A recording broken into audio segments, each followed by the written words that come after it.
What's up, everyone, and welcome back to the Fast Life Podcast, which is brought to you by Simpson Motorcycle Helmets. I have exclusively worn Simpson motorcycle helmets from around town to my yearly cross-country travels since 2016. My go-to for 2024 has been the Carbon Outlaw Bandit, which has the most secure visor detents in a helmet I have ever experienced. The Outlaw is also the lightest helmet I have ever worn, which is essential on long rides. Head on over to SimpsonMotorcycleHelmets.com to check out all the models and options. Then lastly, give them a follow on the gram at Simpson Motorcycle Helmets. While in Sturgis this year, I sat down with photographer VonGasphalt and YouTuber FXDLS Brooklyn. These two independently do amazing things in their spaces. But when they team up to create photos and videos and capture the road, I can't think of a better duo. So let's get into the show with VonGasphalt and FXDLS Brooklyn.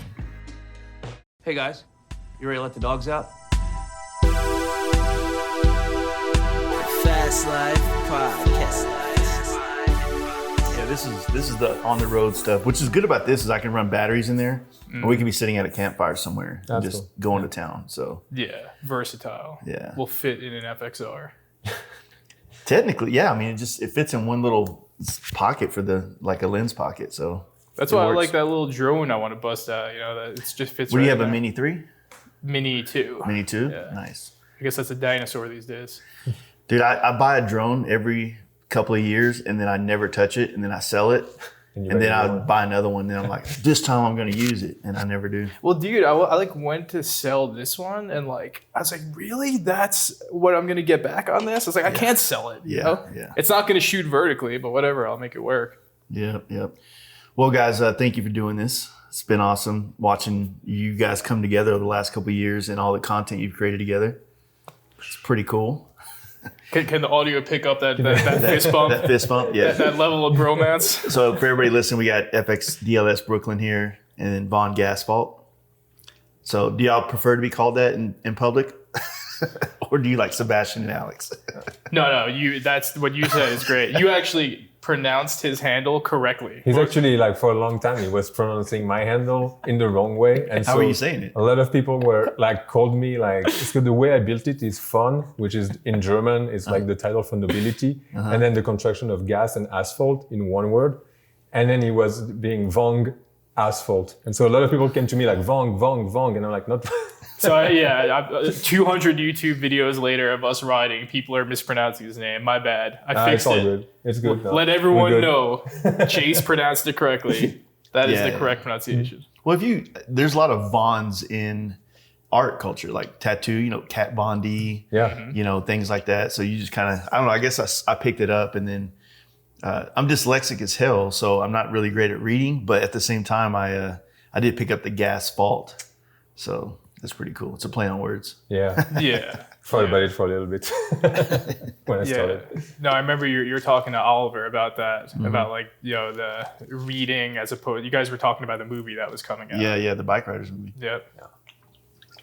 Yeah, I've been trying to learn how to be a better reader, but it's definitely, I know I can read. I'm not saying I can't do it. It's just the attention span, trying to make sure that I stay not just doing the job of reading, but retaining whatever I'm reading. So sometimes you have to go back and read a whole chapter over again. I'm like, what the hell? I was thinking about something else the whole time. Well, dude, I'm painting a basement and I was listening to that podcast because I remember years ago, like 10 years ago, someone I work with got me that book. Like they're like, oh, you ride motorcycle. Here's the art of, what is the motorcycle maintenance? That's motorcycle maintenance. They got me, and I'm like, oh yeah, this looks great. And I'm like, I push myself and I'm like, man, I'm really pushing myself to get through these 100 pages. And I like still haven't finished it. Yeah. That's widely known as more of a philosophy book than it is a motorcycle book. But it's a good read for somebody to like, perspective and discipline basically is what you get out of that book, Two very important values of the real miles. For sure. So just, we've got two like very, not different worlds, but two good stories right here between the two of you. But to kick it off, like what pushed you to go into YouTube back in the day? I mean, because you've been doing it for a minute, like kind of OG YouTuber, to be honest with you, in the motorcycle space at least. Oh man, I'm trying to think how it even started. But I also think that you're responsible for everybody having their bike name in their Instagram handle name, which kind of has become a joke in some aspects, like FXDLS Dallas, FXDLS this, and all that kind of stuff. The origin story is pretty simple. Okay. I think you'll like it because it actually starts with a Texan. Okay. It started with our buddy Connor out in Texas. Yeah. Connor FXDB. He started, and like I was just a rider. Like I was coming off of the Sportster. The Lowrider S had just come out. I was about to buy a 2015 FXDB. Mm-hmm. They announced the Lowrider S. I'm like, okay, that's my next bike. I was able to get one like pretty early on in 2016, get that, and just riding it, doing normal stuff. Wasn't anything crazy. Just did like a bar job, exhaust seat, the usual Dynabro stuff. And then I posted a picture on my public Instagram at the time. And Connor was like one of the dudes that I followed on YouTube. I think he was really the only one that I could see that was like doing like Dyna content at that time. Yeah. And I really liked following him because like so much of the stuff I was seeing like within like the Dyna scene was just like people going over the top to be like, yo, let me stick my chest out. Let me be like really hard. Let me curse a bunch and stuff like that. But he was like really light, you know, he was just like making jokes, you know, it was like positive stuff. So anyway, like I'm building out this Lowrider S. It's 2016, nothing crazy. And I just like posted a picture on my personal Instagram on a whim and I tagged him in it. And then he was like, yo, that's really cool, you know, and then he reposted it. And then all of a sudden, like, again, this is my personal Instagram. I'm getting like hundreds of people that I don't even know, like liking this thing, messaging me and all this stuff. I'm like, yo, this is crazy. So then I was like, I want some level of anonymity. Yeah. So then that's when I was like, okay, if I'm going to do this to whatever level, I'm going to like start something like that. He was Connor FXDV. So I was like, okay, I'm from Brooklyn, FXDLS Brooklyn. And then from there, he was actually the one who like encouraged me to like, yo, throw on, you know, a GoPro. It was like the GoPro 4 at the time. Yeah. You go back, you look at that footage, it's so shaky, man. But anyway. Just seeing the old footage with it on the chin mount. Yeah. I'm like, God damn, that's a dinosaur on the front of that thing. Just the silver. Yeah. You know, it's like, I don't know. We're so used to the new stuff now. Yeah, but I mean, so that's basically what happened. It's like I was kind of in the right place at the right time because like I was on a very, very like hyped bike, like the Dyno Lowrider S back in 2016. That's what everyone was like really interested. I happened to like I said, I was in the right place at the right time. My first videos, if you go back and watch them, it's like it is horrific. Like it's not. Compared to what I'm making now with like voiceover, things that are more cinematic, like I go back and I rewatched it and like, you know, come on, what was I doing? But I'm just doing like simple videos. I'm just walking around the bike and just like talking to people about like some of the parts I made. And again, it was like right place at the right time. A lot of people interested in that stuff. And from there, that's kind of how I got like my start and my kickoff. And then so many people are just like interested in seeing what it's like to ride through Brooklyn, ride through New York City. So I think that was another thing that people were just interested to see, especially like within the performance Harley scene.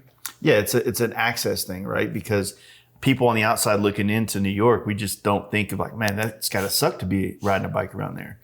But it's something kind of, you know, almost magical about riding through Brooklyn or just Manhattan, Brooklyn, the bridges, just all the boroughs and stuff like that. It's really badass in my opinion. A lot of vistas. Yeah, and it's like you've been to the block party, you know, you've been to Indian Larry, and it's just like we have no shortage of just like phenomenal, interesting builds and just legendary people, legendary like riders out there, and to be able to, you know, because at the end of the day, the thing that I talk about is like all three of us are content creators, like all three of us have like somewhat of a following, but what I've tried to do going forward is like what I believe is like through my eyes, like my influences out in New York City, like the riders who have influenced me the most don't really have like a big like following on social media or whatever. Like I'm talking about like the Sal Badfoots, the Peter Guns, the Shovelhead Austins, like people who I would like look up to build my bikes or like to do distance riding on bikes that weren't built to do so.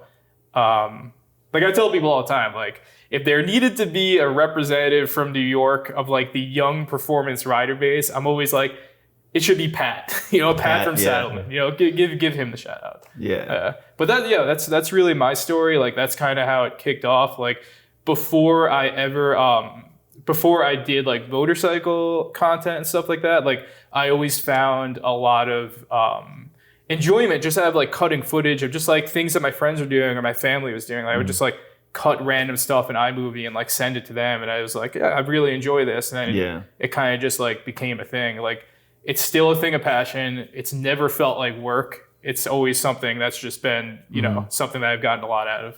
Yeah, that's cool. Yeah, there's definitely there's a part of editing, cutting videos together that I do enjoy. But like we were talking earlier, I get so wrapped up in I could shoot that better, and then I never do, and so it's on the back burner. Then I lose interest in these videos and stuff like that all the time.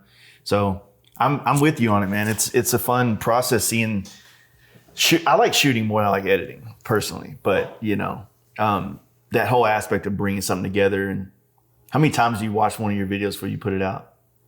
One time. That's it. That's probably what I got to start doing. The one thing I'm trying to get, and I'm proud of myself because I think I've gotten better at doing this, is like going like years, like for example, like maybe like 8 years back. Like if I'm riding in Sturgis and I'm trying to cover Sturgis, dude, I'm coming home with just like so much footage, dude. So, and I'm at the point now where I'm like getting little bite-sized moments. Like I got this great moment of like I don't think somebody would think much of this, but like I just watched you be like really courteous and like, you're rolling around on probably one of the coolest bikes we could find out here in Deadwood. And you just let this, this old couple on a trike go. And I was like, that was a really cool moment. Jace is a true gentleman. So just like, I'm just trying to like, for this, just getting like little bite-sized clips, because now that I'm like starting to do the voiceover stuff, it gives me a lot more freedom to like kind of cherry pick like what's going to tell the story the best. Yeah. And knowing what to say in the moment all the time to really, we're at this house and this is a hill, and it's like you don't really always have the right words at the right time.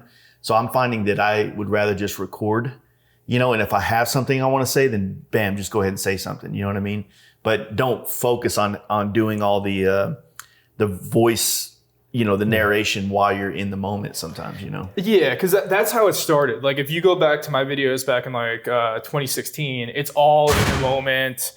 It's all in the moment. Yeah. It's all like, but now, like I said, it's like, I feel like I enjoy it more, and I feel like I'm more in the moment if I don't feel like I have to be performative, and I could just capture what's important, not say anything. And then I know he's looking at me, and the people I'm traveling with are looking like me, like I'm crazy, but like we'll pull over to a gas station, I'll sit down, I'll take out my little red journal, and I'll just write. Yeah. And I'll just write. And now I know later, like when I go back to cut the footage, I have all these things that I wrote down, like, oh, we saw this armadillo. Oh, we saw this. Like I have it all in this little red journal, so I don't have to feel like I have to be like performing. I could just enjoy my bike trip. Yeah, yeah. I'm talking too much. Let's turn it over to the man in black.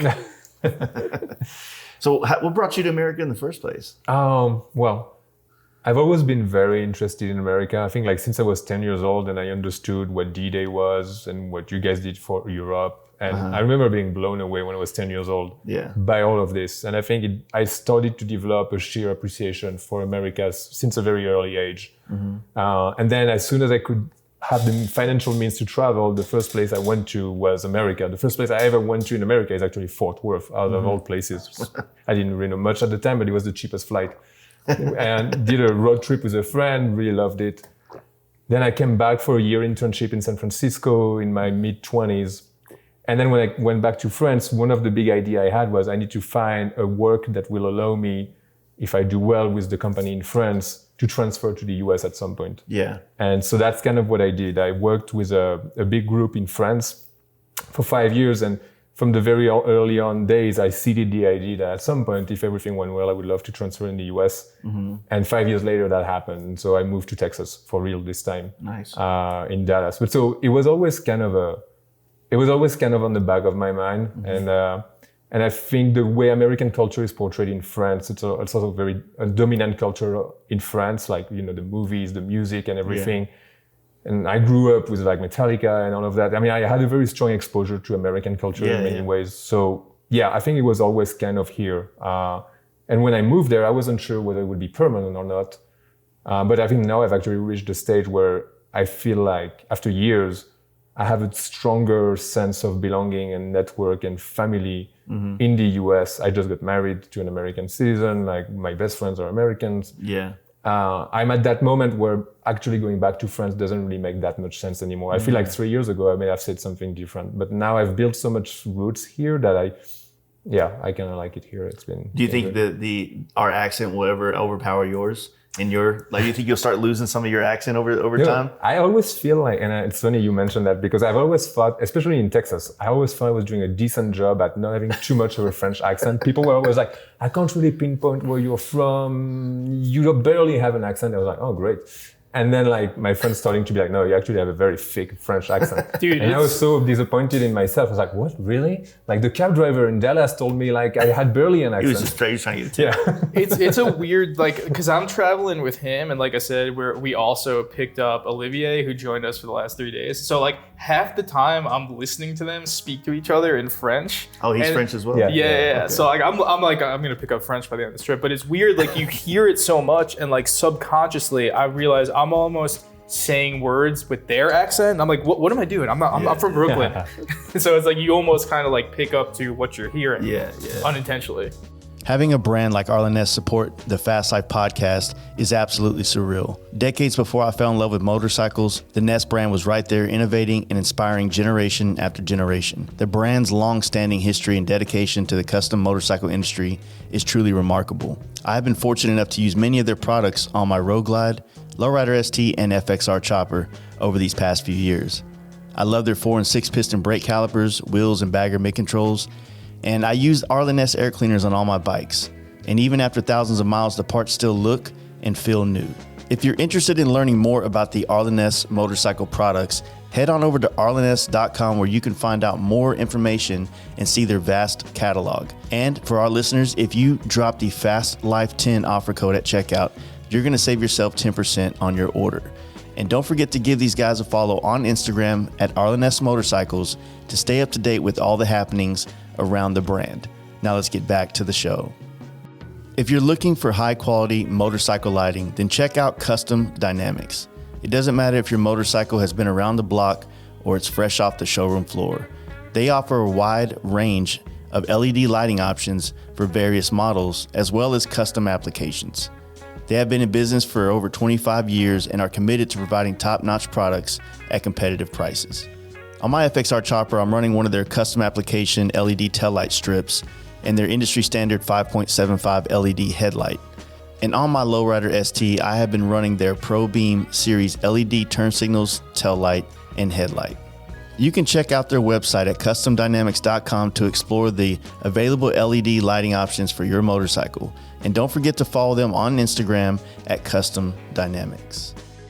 Yeah, I understand the culture thing of it. I mean, growing up in Dallas, like, you know, a lot of even like movies and stuff, it always portrayed a lot of like New York and you know, California stuff. So the first time I even get to go there, I'm like, oh my God, that's where they filmed this. And you know, exactly. It changes like not changes, but it's just surreal to see. And now it's crazy in movies and cinema. Like they film a lot of stuff in Texas now and New Mexico and Georgia and all these other places. So it's like, I don't know, it's less, I think there's a lot of studios now too. So they do a lot of that green screen stuff. So it's not even in actual places. But to me, it's just cool to go to places like that. I always said that New York and LA are like, there's like this different energy there. Like it's a different vibe. It's like shit's happening. You know what I'm saying? And being from Texas, like I'm ready, like put me in. So it's like I'm ready to go there and make some stuff happen. That's why I've always done real well in California painting because I'm ready to go to work, you know, and everybody in California is like, no, dude, let's just chill. Let's just hang out a little bit, you know, take our time. And I'm like, ugh. So how do you what inspired you to pick up the camera? Well, I wasn't really supposed to be honest. It just happened. Really, it's not like I can't say like it was always a passion of mine. I always did photography. Like none of that is true. I had some interest in it because I've always been very interested in some photographers like Robert Capa, etc. That I find fascinating. But I never saw myself, and I still don't see myself as a photographer. Like I just take pictures. But that's about it. It's just I started this Instagram thing like 5 years after I started writing back in 2019. And the only thing I thought is that I could probably do a slightly better job than most of the pictures of motorcycles I would be seeing online that I felt were not very like, it was just like some random dude taking a picture of his bike in his parking lot. And I was like, maybe I can do slightly better than that. And so for the longest time, I only did iPhone stuff anyways. And I just started to actually like learn proper camera stuff, etc. maybe a year and a half ago. And now I really, really enjoy it. It's been like an amazing creative outlet. I used to do a lot of music. That used to be my main creative outlet. And I think this has taken over a lot of that. And I've really enjoyed the process of learning, etc. So it's been a really interesting journey as far as it's not often that you pick up something that you have so much to learn about. I feel like, especially at our ages, it's the same thing when I discovered like metal music when I was 18. You just realize there's an ocean in front of you and you just have to pick something and you're going to be blown away. And that's been the same thing with this recently, I would say. Yeah, the camera's funny, right? Because it has one of those things that I consider like beginner's luck. Like you pick it up and you're like, oh, I think I'm pretty good at this.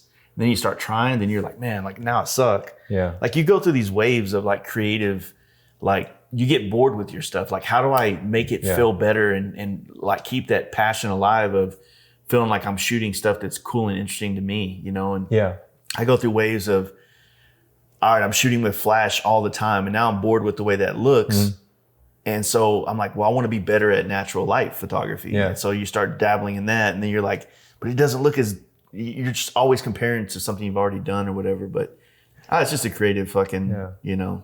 I think I remember in one of your podcasts, you were saying that it's great to have someone that will critique your photos and help you go to that level. And that's kind of what I'm trying to surround myself with people that are way better than I am. Olivier is one of them, for example. Brian Helm is another one. That like I can ask questions and they will help me like graduate to a different level. And it's been great to be able to learn from these people because otherwise now I'm trying to do stuff that's a little bit different from what I started with. And but there's just so much I don't know. There's just new stuff I should probably be thinking about that I can't think about unless someone tells me, hey, look at it this way or that way. And that's what Olivier has been great with actually, and Brian too. On this trip, like all these photographs I've been trying to take, I found it like going back to like photography basics of like, foreground, background, you know, like you did a lot of silhouette stuff in the last couple of stuff you've done.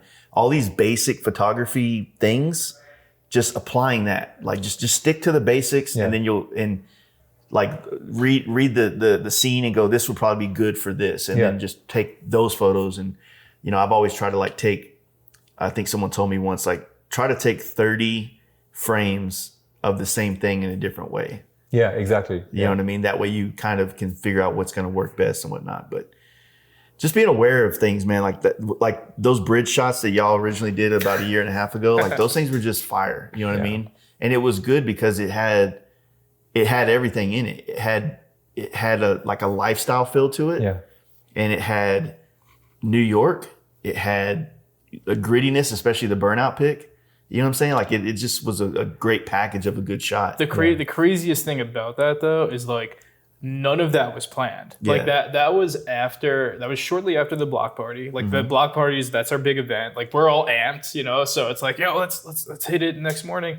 Him and I literally just pull up to the bridge and there's a full lane shut down and we're like, and there's smoke from the wildfires like still in the air. And we're just like, this is never going to happen. Perfect and like, conditions, we just pulled over for a minute and we just looked and we're just like, this is crazy, man. Like we're just looking at the bridge and then one thing led to another. And like, that's how we got that moment. Like we stayed on the bridge for 45 minutes. Yeah. I mean, like we just did a lot on that day, but like you said, like it was a sheer coincidence of luck and also having a couple, like that was your idea to actually do the burnout. And then I think that was a super cool idea. Whoa, don't say that publicly.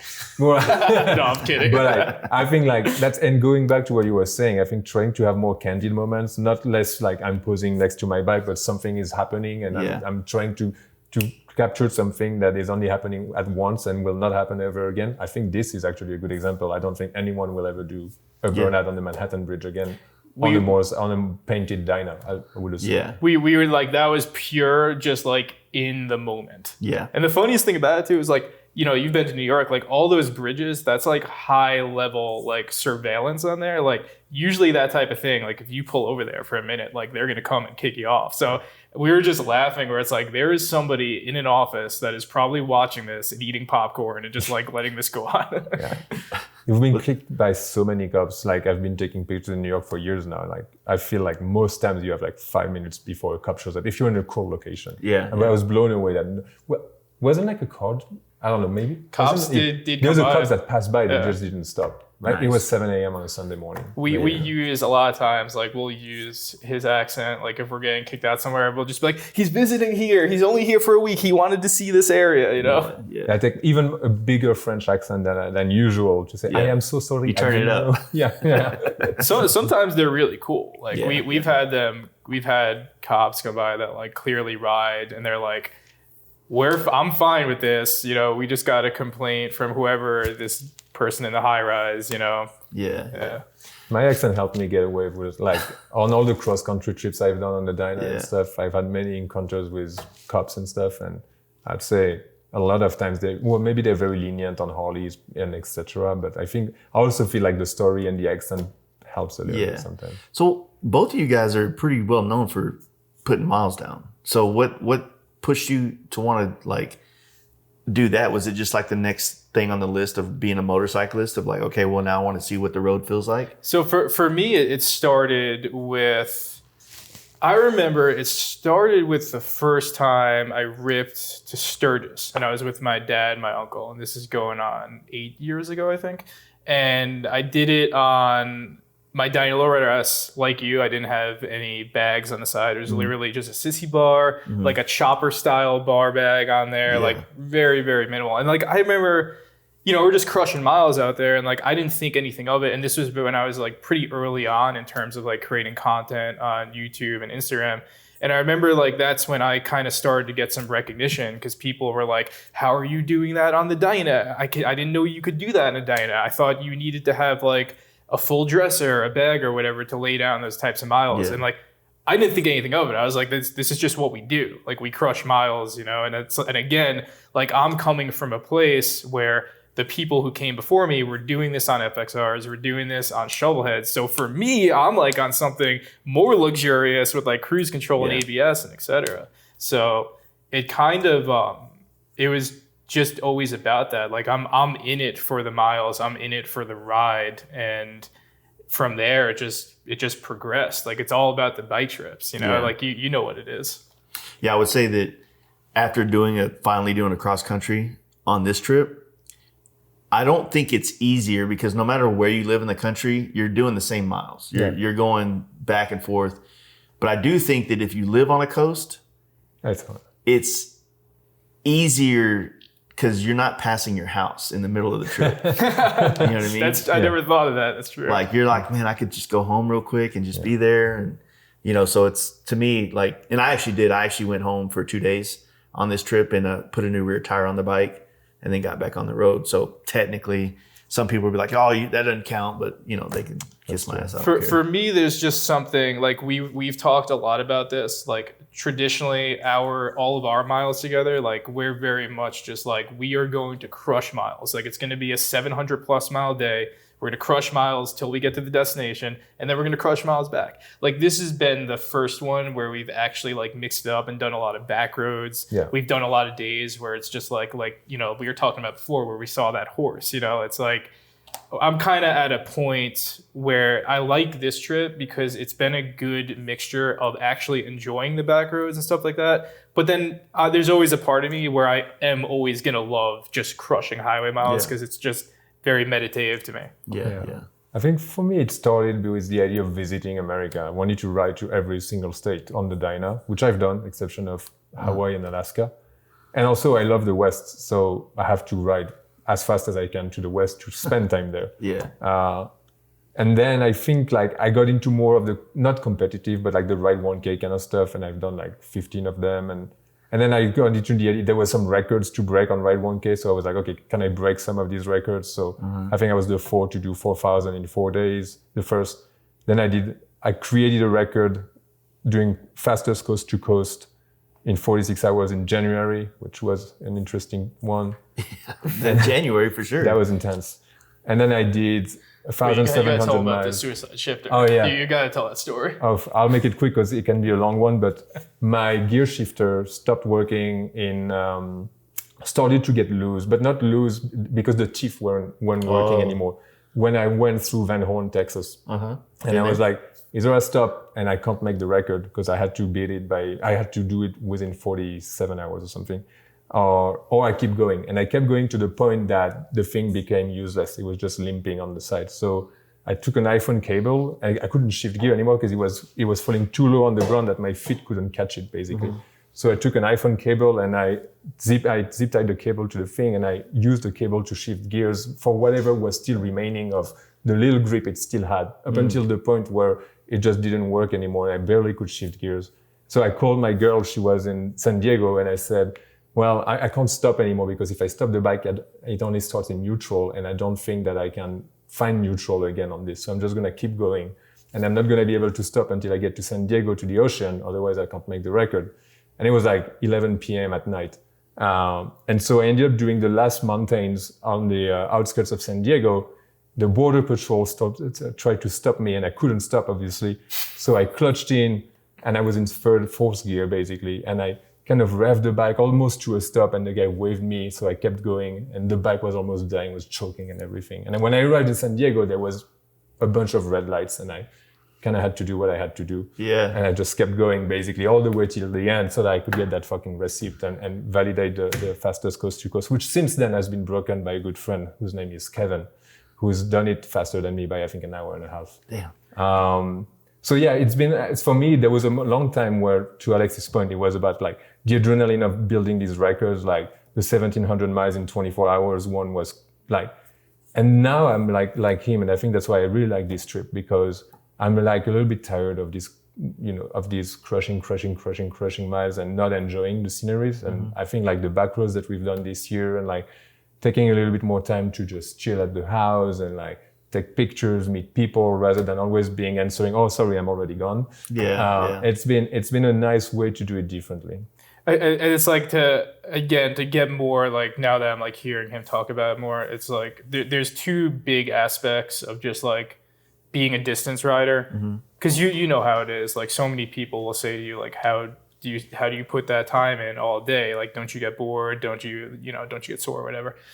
Like I think the biggest aspects of like why I continue to love it so much, and it is a lifestyle for me, is like, number one, I still am fortunate enough to be able to do it with my dad. Yeah. Like it started with my dad, it's continued doing it with my dad, who's doing it on a Pan America right now, which is just like the coolest thing. VonGasphalt, like he's like legitimately like a brother to me at this point. So like I'm doing this with members of my family, which to even do it one time, like I'd be fortunate. To be able to still do it is just like, it's the best. And I think the second aspect of it is like, we talked a little bit about the Zen thoughts, the Zen philosophy behind it. And I think back to, hard moments on the road. Like we had this day 2 days ago where we are waking up to hail. Like the sky is opening up to hail pounding on us, and then we're ending our day in temperatures that are over 100 degrees. Like we're talking hard miles. It's hard days on the road. And all these moments, when they're happening, like, it could be frustrated, you're out in the middle of nowhere, it's midnight, you have nowhere to stay. Like it's frustrating in the moment. But then I always find myself looking back as those are the highlights. Those are the moments I look back at with reverence, because I get through these moments, like I crush my miles, I do my bike trips, and then to do that successfully and make it back home and look at the odometer at the end of the day and say, I did those miles. Then when I go to work, and I work a pretty challenging and a pretty hard job, there is nothing that could happen in my work life that is ever going to push me to the point of what the road will push me to do. So being able to do those things, problems in my life that is not connected to the bike life, it's like, these are not problems. If I was able to make it out of that hailstorm, if I was able to get my bike, my dyno with 65,000 miles the bars falling off because I shredded through the bushings. If I was able to field these things on the side of the highway in the middle of nowhere, then the problems that your everyday life throws you suddenly don't feel like problems anymore. So like the philosophy of being a distance rider, the philosophy of crushing miles, it extends past the bike life, and it's one of the reasons that keeps me coming back. Yeah, and also like with his instance of having the issue, like you problem solve. How do I fix this issue? How do I get to the next town? I mean, literally on this trip when my battery died, I went to watch Deadpool. Right, because I got to town early. That's what you do enough. when your battery dies. To make sense. Well, I got to town early, and my son texted me. He goes, "Deadpool's good. You should go check it out." It's like, all right. So went, and the movie theater was a mile from the hotel. So I go in there, check it out, walk out. Cool. It's 12 o'clock at night, small town. Click, click, click, click, click, click. Right. I'm like, fuck. There's a small hill there, and the thing I was like, maybe I can push start it. Never push started a carbureted bike before. That was kind of wondering how that would work. It'd probably be easier, but anyway, that didn't work. So I pushed it a half a mile to a gas station, and then when I got to the gas station, I was hoping they had jumper cables or something in there. Guy ended up coming out, seeing I was having some issues, kind of crackhead-ish, right? Goes, "Hi, I got some jumper cables." So we got the bike started, and this town had everything. They had O'Reilly's, all that stuff, but it's 12 o'clock at night, so I just needed to get the bike back to the hotel. And then from there, I can Uber and get a battery in the morning if I needed it. And that's when it needed a battery. Next morning, didn't start again. Swapped the battery out right there. Paid the Uber to go sit there in the parking lot. So I got back. So you figure out how to solve a problem. Like in that moment, 12 o'clock at night in a small town, I'm not pushing my bike a mile and a half back to the hotel up a hill. Yeah. So I'm like, do I just stuck it behind the building over here? Do I go to the gas station and see what happens? Do I call a tow truck company? Like, what do you do? And I don't know. The road typically will provide some kind of answer as long as you're looking for a solution. You know what I mean? You just can't just give up and be like, oh, fuck me. My life's, whatever. Like you got to get through the hardships and whatnot. It teaches a lot about resilience, I feel. And I've always been more of an introvert and like more like also individual sports than team sports. And I really resonate with the bike stuff because of that, I think. Even though there's a big community, but when you're alone on the bike suffering, I think the suffering piece is actually more important than the enjoyable piece to some extent, because I think that's really first what makes the enjoyable moments more enjoyable when you compare them to what you just went through. And second, I think to me, there's always this thing of, can I push that far? Can I keep going when everything in my head is telling me, well, you should just call it quits? And I really resonate with that, I think, in many ways. And going back to the idea of Zen, I think also a lot of times, like, for me, it's been very meditative, like to ride the motorcycle. And I'm sure everybody says that. It's not original whatsoever. But it's helped me a lot to process thoughts and keep coming up with ideas, etc. And going back to the long, hard miles, when you do 1,000 miles in a day or 700 or whatever, most of the best thinking I've had has been during these kind of days. It's not when I'm at work. It's not when I'm going to work or when I'm home after a day of work. It's like these moments where I don't even have the Lexin working and it's just the highway noise and you thinking. Well, think about it. Like, where else can you technically be bored nowadays? Yeah. You always have your phone. You always have this. And not that you're bored on a motorcycle, but it's like the weirdest thing where all your senses are being worked. Yeah. But yet your mind is kind of like an autopilot, and it allows you to kind of process all those thoughts and all those things and that are in life. And, I always say, like, I come up with like $1 million ideas and then I kind of forget them sometimes. Yeah. You know what I mean? Like you kind of, though that was 200 miles ago, I was thinking about that. Now I'm onto some new shit. You know what I mean? But that's what I think we are both the same. And I like what you've done with your bike because they are like devoid of technology. There's no phone on the handlebars. There's no numbers going on that tell you how much your oil is right now, whatever stuff. Like, I feel like I understand why people would want to have so much information in front of them when they ride. But to me, the idea of having absolutely nothing, not even a phone holder, mount or anything, and just the road and that's it, is like, I think, very important. Yeah. And it's like we talk about the hard miles and like that does get a lot of attention with the bike trips, but it's like obviously there's always those picturesque moments. And like we had this moment yesterday, I think we were talking about this before, where we're riding with Olivier, who's on just this really great built out Road King that he crushes miles on, and my dad, who's on a Pan America.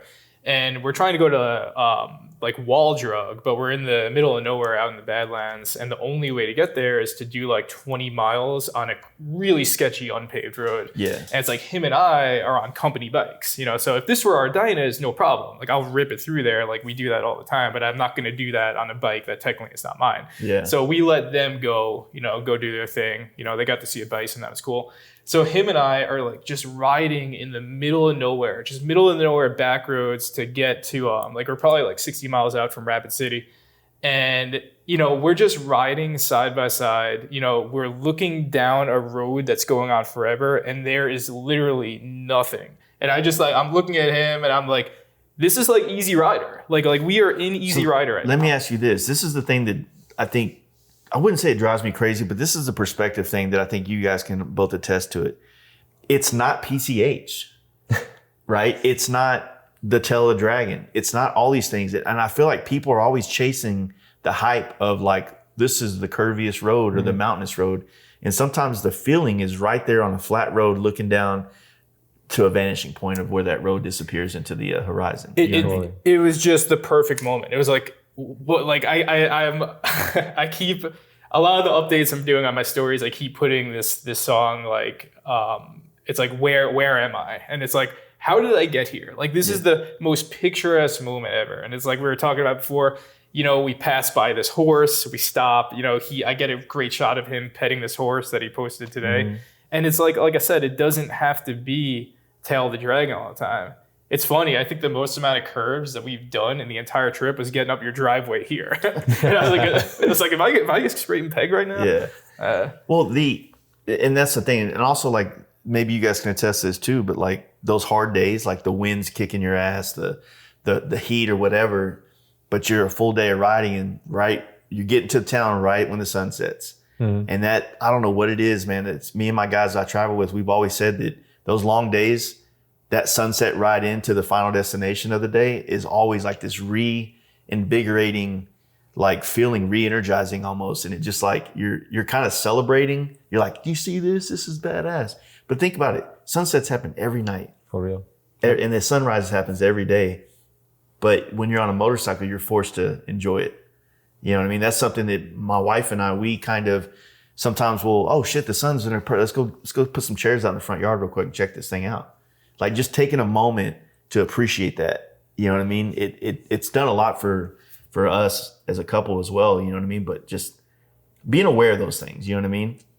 And I've always tried to, like, you know, someone that shoots a lot of content, you know, perfect clouds for a good sunset tonight. You know what I mean? Yeah. They're broken up. There's enough. You're going to get some colors in it. It's not just a completely bare sky, which that also looks nice too. That's where you get those good silhouettes at. You know what I mean? But yeah, those there's so much to be taken from. You know, people are always like, man, I hate riding across Kansas and Iowa. I was like, well, certain parts of the day it's not the best, but it can also be some of the most amazing riding you've ever done. And I would take it over a tree tunnel, not even a tunnel, just walls of trees going through Arkansas or something like that. I agree. You know, I think it really in the end comes down to what mindset are you when you're riding. And I think it's funny what you just mentioned on the sunset, because I felt this 2 days ago when we were doing like a long day on the road and I was kind of bored out of it. And as soon as the sunset hits, like I became just like super into it again. But I think going back to, you know, Kansas or Arkansas or Texas, like these flat roads, like I think to me what I try to do, and I'm not very good at it, is to try to block out, if I can, all the negative stuff that is always going to be in my head no matter what, because I tend to be very like thinking a lot, and try to focus on just the road and having a better attitude about it, trying to think of something positive. And at the end, the road is not really the most important piece. It's just the environment that's in your head and the interaction of what you see and what you think. And now there's often a disconnect for me between what I see that can be very beautiful and what I think that can be somewhat dark. And I think when I'm able to bridge these two things together, no matter what the road and what the scenery is, it just works pretty well. And so, yeah, I don't know. I feel like you don't need the PCH or the Tail of the Dragon. Like any road, as long as you have the right attitude, can be great. Yeah, there's think the other thing with you guys doing a lot of back roads on this trip, and that's kind of what I was initially doing until I ran out of time. I had to run back and forth to New York, but I wanted to see the part of America that we just kind of like skip over. Those little small towns, the little rundown gas stations, and just a lot of New York, like upstate New York. I stayed off the highway all the way up to Rochester, and just same thing when I went through Pennsylvania. I didn't take 80. I went the 6, I think, all the way through. And Never take 80. It's the worst. I want to see things, because like I said, these are the parts, in my opinion, of America that, being from Texas, like I'm rarely going to be in this position where I can ride this road. Yeah. And taking the time to do it has been enjoyable. Like, for instance, when I left Rochester and I was going to Indianapolis to meet the guys here, I kind of was making good time. And so I was looking at my phone and the map, and I was like, you know what? I'm just going to back road it from here. I was going down the main drag just to kind of make time. And once I got a good amount of time, got off the road, finished out the trip, nice sunset, get to the hotel, go watch the movie. The rest of the night was kind of shit, but that part was cool. Yeah, it was a good reminder of the way we started the trip too, because you forget how big of a state New York is. Oh my God. And like that's our home, right? And it's the first day we just got, he was fielding some issues with his bike that first day, so we got a very late start, and then we just got crushed in torrential downpours the entire day. And we ended our day in Watkins Glen, which is along the Finger Lakes. And then the day after that, we just rode west along Western New York. And I'm just like looking around, I'm like, this is my state. Like this is part of our home, and that's part of the reason why I still love and I stay there even, it's harder than ever to stay there. We've had so many friends that have moved out, I can't knock them, right? But at the end of the day, like that's one of the reasons why I still love being in Brooklyn as a rider from Brooklyn, is because within 100-mile radius, I have ocean line. I have roads that ride along the ocean, right? I have mountains, I have this like Western New York vastness. And that's like, I think one of the things that keeps me excited. And then motorcycles, mentally definitely is a good thing if you're trying to survive in New York City, to just get out and like get a break from the New York City chaos. Yeah. How is it like throughout the year, though? Like, say when you get the winters, I mean, do y'all get the blues as bad as like some of the places? Well, him and I are mile crushing psychopaths, so we never winterize. Like you'll find pictures of our bikes in the snow. Like we're rocking that heated gear. Like we are riding every week. It's like if you live up north in the certain parts, like they take care of the roads in a way that you can still ride them. I remember I did a road trip 2 years ago to Washington State. Snow everywhere. I could have ridden my bike the entire way. They know what they're doing there. Yep. Yeah. Well, it's like I try to be careful with that too. Like when him and I are doing content where we're riding in the winter, it's like 30 degrees or below. Because then I do know that there's like, we have friends in Canada, we have friends who are in Rochester, where it's like that is not feasible, like salt, ice, and all that. So it's like I always try to be careful with that. Like we are fortunate enough to be in a place where it can get below freezing, but pretty much we're still able to ride because of the way that the roads are maintained. I did ride in the snow this year. It was not intended, but I just had to. I was in Detroit and I had to be in New York the following day. It was after Thanksgiving and there was a snowstorm. But I've made a calculated move to do it because it was just for like a couple of miles basically. Yeah. And I knew that I could get most likely through it for a couple of miles. I would not have done it if it was more than that. As soon as I got on a real highway, left the neighborhood streets and all of that, it was just very cold, but it was fine. My heated gear stopped working, so that kind of sucked though.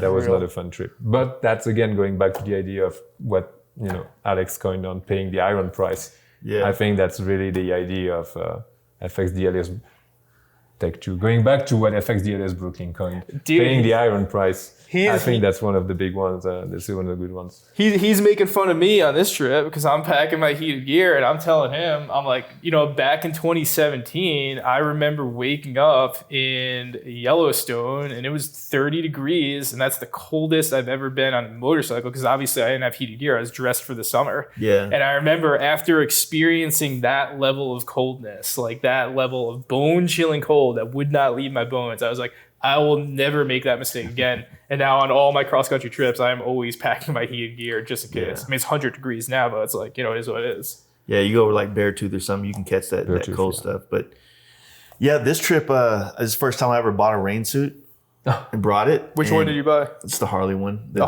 nice they make a great rain gear. And I just didn't want something super neon and all that stuff. I know you had that neon suit you were wearing around. I want to be seen, man. I became a Power Ranger. Did you go all black? Yeah, it's all black. It has the gray on it though. Yeah, haven't had to wear it once this entire summer. Well, dude, I think about like, because we've kind of been hitting Sturgis like every other year, and I think about all of our friends who came here last year and just all the stuff they were posting. It's like, dude, I felt like so bad for the amount of rain that came through here last rally. Last year, because my friends and I, we got a house just around the corner from this one, and we got here Thursday, like I did, like today, and fine. Went out and did a couple crews. A little bit of a storm went through, just like light rain, nothing really soaked you. And then, we just ended up getting stuck here the entire time. Never got caught in any rain out there, but you'd be at like the Buffalo Chip at the FXR show and it's perfect all day. And then a storm will just pass through real quick. And then you get the like road, the grime coming back up from wet roads, which is almost worse than just getting rained on, to be honest with you. It's like grosser. But in terms of like photography, it made for some really great pictures. Yes. That's what I like about. That's the thing about the storms. Like even Sunday when the storm came through here and had all the hail everywhere, we were up on the top of the hill over here, and all of a sudden now there's a badass rainbow. Yeah. There's the ground's reflective. You got the sun peeking through the clouds, and it's just like made for great shots. You know what I'm saying? So those weather things are. I mean, that's literally what. I got some friends back home that do the storm chasing stuff, that they go find those really dude, I was just looking stuff. into that recently for the first time. I was starting to learn. Do you have friends that actually do it? Yeah. One in Dallas. He's an awesome photographer. And I want to do it because like they're getting it. I mean, I'm not doing it on the bike. I mean, obviously you're going to get rained on because you're right there as this thing's kind of moving and forming. And it's like, it's got to be its own form of adrenaline rush, capturing something like that, but knowing that, okay, when do we get back out of here? And then we got to go see the Twister movie that's coming out, or it's just out now. I remember when that came out in the 90s. Yeah. Man. Dude, the shots you got during the Eclipse, man, I was that's what's up, man. So I was fortunate because my house was in the path of totality. So, and then I was thinking all day, where do I go shoot? What do I do? And then I had the wide angle on the thing and I just laid it down low. And I think the shots before it went total dark was more interesting than like the pitch black one. You know what I mean? So there was some crazy shots that have been like. You seen the one from Peter McKinnon? Yeah. Dude, he came to Dallas actually. Oh, he did. He did that in Texas. Yeah. Oh, I didn't realize like the amount of preparation for this. That was just very impressive. Like, so when I first finished the bike, I went to Terra Lingua, and there was a ring of fire eclipse that was passing through Texas in October. But we were way far off the path, but it did dim the light. And the initial shots I took of the bike to put out to show the world the finished product was that. But good shots, but not like what I thought it was going to be. Yeah, it was cool though. Also, where you're like the sun is like. So when the eclipse happened that I got, and the one that went through Dallas, like it was 1 p.m. So the sun's in the top of the sky. That's why I had to get way down there. But I mean, think if you could have got that eclipse like 5 o'clock, 6 o'clock. Totally. When it was low, that would have been sick. Well, that's the funny thing is like his photography, like my favorite pictures that he's taking, like has nothing to do with motorcycles. Like he's getting like, he's got this telescopic lens, so he's getting these really cool shots of the moon. And I'm like, dude, that's like something I would frame and put in my apartment. Yeah, it's been fun. Like it's a rental. I wish I could buy it. It's just they're just so expensive. It's been like fun to realize that with the 500 mil, you can actually get like decent shots of the moon, and you don't even need a tripod. Like that's just handheld. So I've been starting to experiment a little bit on, can I get the moon and a building, or can I get the moon and a bike and stuff like that. I haven't been successful on moon and bike yet because you need to get so much lower to your point. Or you need to catch the moon just when it rises in an open field maybe. But like, I want to try to do more of that kind of stuff. Well, earlier this summer, you did that trip to California. Yes, you got a lot of great shots on that one. That was great. Yeah. Right. Like I was right behind you on that trip, I feel like. That was early June, July, late June. Yeah. Yeah. But Yes, and that was the first time I used the 100 to 500. Yeah. And that when I discovered I knew about telephoto lens obviously, and I had like a small on the M50 that I used before, like 75 to 220. But like the whole reason I did this trip actually was because I wanted to get one picture and I did not get it. Which one? I wanted to go on US 50, which is the longest highway in America. And I had found online, and I'll send it to you both, like this photo of a guy that's riding a bicycle, and he's able to compress the road so much, and it's probably some kind of an incline that it looks like a shot from Inception, you know, when the world bends. Yeah. And so it's just him on his bicycle, and it literally looks like the road is going all the way up to like this. And so he did this with a 600 mil. And I was like, I couldn't find a 600 mil to run. I was like, 500 should be enough. So my whole point of getting that street glide was to go on the US 50 from the very beginning in northern Nevada and ride it all the way down to San Francisco, find that spot that dude had taken the picture in, and do the same but with the street light. Yeah. And I couldn't find the spot. I literally spent a day going back and I think forth. it's further closer to Utah. Yes, and that's where I started it. But Okay. I think I may have missed a little bit of, I don't know.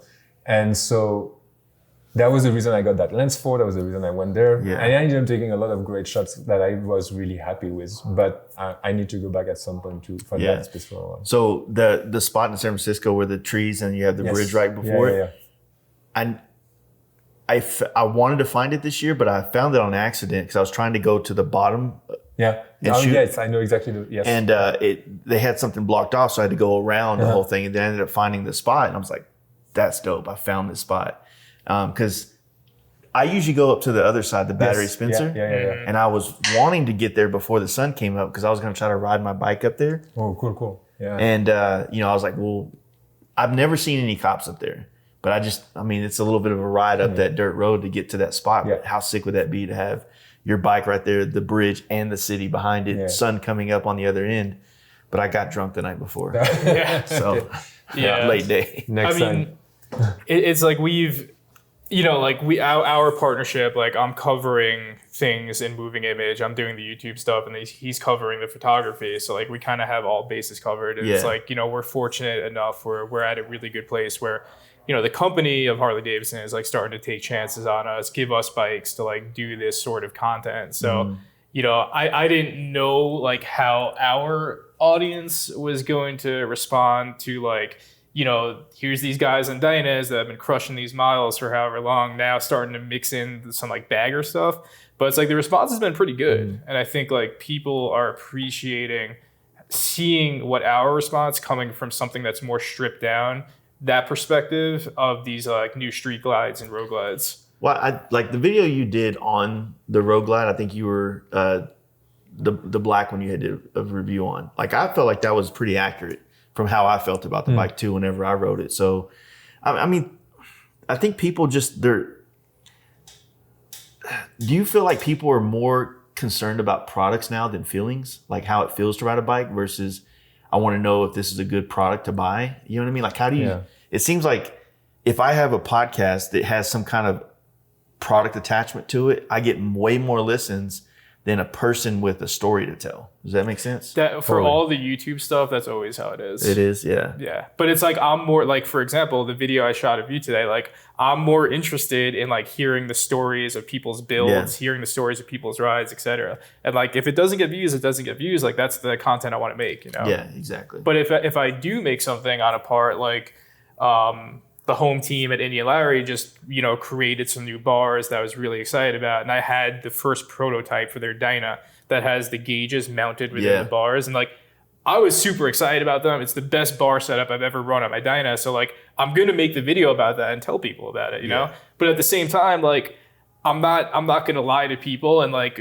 with the street glide that I'm on right now, like, I'm sure my sponsors aren't going to be psyched about me saying this, but like, I'm going to tell people it's like, you could buy that bike and you don't have to do anything and you could crush miles. And that's one of the first Harley Davidsons as well as the Road Glide where I really did feel like that. Like where the bars were right on the Road Glide. The seat was great. It's like, you really can just crush miles. And like, coming, what was maybe the last Road Glide I rode before that was maybe a 2017 one. Didn't feel that way. So it's like whatever they did, whatever refinements they made, they clearly did their homework. I agree to that. Over the past year, Cowboy Harley-Davidson has been putting in the work to help bring together various aspects of the motorcycle culture within the Austin, Texas community. They have supported not only the podcast, but also many local bike events and shows, including our FXR tour. I want to express my gratitude to the entire staff at Cowboy Harley for their support. I've had the pleasure of purchasing 2 bikes from Cowboy Harley-Davidson in my lifetime. Most recently, I bought a Lowrider ST, which was dialed in with a few custom parts that I pretty much got to have on every bike. Whether you are in the market for a new or used Harley-Davidson or looking to get your motorcycle customized, repaired, or simply maintained, you can count on their professional parts and service departments to get your bike dialed. To get in touch with them, you can visit their website, cowboyharleyaustin.com, or simply drop in and start a conversation about your next or even your first Harley-Davidson. And don't forget to give them a follow on the gram to stay up to date with all the other happenings and events going around in the Austin, Texas area. I have been using Lexin moto products for the past 6 years, and they have been an integral part of my riding experience. My journey with them started with their original FT4 headset and tire pump, but now I've upgraded to their top-of-the-line Novus headset, which features 40mm Lexin Plus speakers, CVC and DSP noise cancellation technology. With the Mesh 3.0 power technology behind it, I can connect with up to 32 riders on any given ride. Their new P5 Advanced Smart Tire Pump is a must-have for every biker. I always keep one in my garage, and it comes in handy during long trips if my phone battery or tire pressure is low. For more information on these fantastic products, check out their website, lexin-moto.com, and don't forget to use the offer code FASTLIFE at checkout to save you 15% on your order. And lastly, head on over to Instagram and give these guys a follow at Lexin Moto. I will say I rode one of the buddies up there, his CVOs, down to Deadwood. And after being on my bike, where it's throttle cables, it's carburetor, it's super light, but it's like very crude in comparison to the modern technology, it was too loose. Like I know it's good for traveling, but I didn't get a lot of feedback. Yep. You know what I mean? Like sometimes when you have a throttle cable, or even before with the old fly-by-wire, there was tension, and now it feels like there's no tension, and you're like, I need that. I need some kind of like feeling. I need the bike to like haptic feedback almost. Yeah. And I think the Dinos are great for that. And it's funny what you said. I felt the same when I rode Livewire for the first time. Yeah. Because it's an amazing bike. And actually, if I had to buy a second bike, I would absolutely want a Livewire. But the thing that's crazy is how it redefines your relationship to speed and danger, for example. Because if you're doing 120 on your Dyna, you're gonna know you're doing 120, right? It's just shaking and it's telling you probably shouldn't. The Livewire, whether you're doing 12 miles or 120 miles, feels exactly the same. Yeah. And there's no more there's no more dialogue between the rider and the bike. I mean, the bike does what the rider wants, but it's a top-down process. There's no in between nowadays. And so I think to some extent, these new road glides and street glides, to your point, are going in that direction, that everything is so effortless, which is great, because like it's way more comfortable. We've been talking like going back on the Dyna is going to be tough, because when I came back from the street glide trip and I went back on my Dyna the next day, I was like, what the hell is this? Yeah. But obviously we love it. It's so many people are like just like sending us all these memes of like Dyna bros getting old, on this back. But the truth is like, kind of what you just mentioned. At the end of the day, like, our home base is Brooklyn, and a lot of the miles we do is like, it's not uncommon for us to rip 30 or 40 miles on an unpaved road on these bike trips. And at the end of the day, like, as effortless as these bikes are, like, I do prefer something that is lighter and easier to throw around, especially in Brooklyn, especially if I'm on a situation like you mentioned where I'm going up an unpaved hill. So it's like, I think I would still remain after this as much potential as I see in this platform, still in the sport touring world, which is going to be, crushing miles on my Dyna, my Lowrider ST, or an FXR. Yeah. I think it's good to have one of everything. I think it's good to have, like, I wanted to do this trip on this bike for how much more complicated it's going to be on my body, on the way I have to pack, the way that I just do everything. It's a shakeup. I mean, you guys know, you've done 1,000 miles 15 times. I'm sure you've done it too, that many times. And it's like, well, how do I make this a challenge now? Yeah. How do I make this funner? How do I make it I have to think about this trip? How do I make it to where I'm worried about something? Yeah, exactly. You know what I mean? Because a little bit of worry keeps you just on your toes a little bit. Totally. Well, I wish someone could have recorded it, because you should have seen the first day when we got the street glide and the road glide, because him and I coming from that world of like, stripped down minimalism, and then the frustration of him and I learning to how to pack these things, like with all these added like bells and whistles, it like took him and I like at least a half hour to be like, what is the correct way to pack this? Yeah, I agree with you. I think like always trying to find that place of uncomfortable is a great way to keep things fresh and interesting. I mean, sometimes it's like my caliper flying off like on the road a few days ago was not the way I would think of uncomfortable as the way I wanted, but even that, I mean, and that was the sketchiest situation I think I've ever been in on most. Yeah, that's why like you have to do a bolt check after you get out of New York. Just go in and retighten. There's everything. one thing about not running a front brake, but there's another thing about thinking you have a front brake and not knowing you don't have it anymore. And that's the part that really stuck in my head afterward. And I think of all the fucked up ways this could have ended. Like we got excessively lucky that we just kept saying like it's a good thing it didn't happen back home in Brooklyn, because the amount of times you have to be on it. It was comical though. It's like we're talking about two Dinos with 65,000 plus really hard miles on it, and at the same time he loses his front brakes, I lose my bushings on the bars. So I have bars that are like almost falling off, and he has no front brakes, and we pull up to this rest stop, and we both look at each other, we're like, that's it. That's a Dino life, Yeah. Well, you adapt and overcome. You know what I mean? And that kind of stuff. But on the new bikes, man, I totally stoked about the direction they're going with it. I just think that the perspective that I think I'm trying to get across to people on is like it's not better than, worse than. It's not a comparison. It's just it's different. Yeah. Totally. It's amazing that they have those new bikes that are like they're pushing technology. But you still have the ability to go do all these other stuff too. And you can have the range of like what it feels like to ride a bike. Cause everything feels different. The Dyna, the FXR feels different. The Softail, the newer M8 Softail platform feels different. The Road Glides feel different.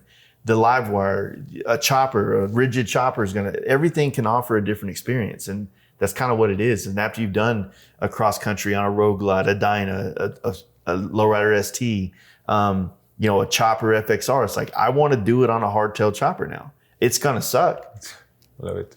But I want to have that experience. I want to be able to say like, if it's anything like everything else, like the hardships we're talking about, then the pain, the hardships that are going to come of it are going to make it more impactful on me as a person.